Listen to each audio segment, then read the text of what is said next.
দেশে প্রথমবারের মতো সরকারিভাবে যুক্তরাষ্ট্র থেকে 4,40,000 টন গম আমদানির কার্যক্রম শুরু হয়েছে।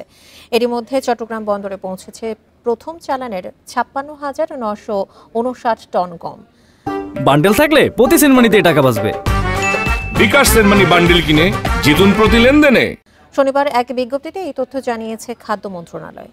বিজ্ঞপ্তিতে আরও বলা হয়, গমের নমুনা পরীক্ষা শেষে দ্রুত খালাসের প্রয়োজনীয় ব্যবস্থা নেওয়া হয়েছে। জানানো হয় 34,170 টন চট্টগ্রাম বন্দরে এবং অবশিষ্ট 22,789 টন গম মোংলা বন্দরে খালাস করা হবে। চুক্তি অনুযায়ী প্রতি টন গমের মূল্য ধরা হয়েছে $302 মার্কিন। ফলে অন্যান্য দেশের তুলনায় যুক্তরাষ্ট্র থেকে গম আমদানিতে প্রতি টনে $25 থেকে $30 বেশি খরচ হচ্ছে। আগামী 5 বছর বাংলাদেশ প্রতি বছর যুক্তরাষ্ট্র থেকে 7 লাখ টন গম আমদানি করবে।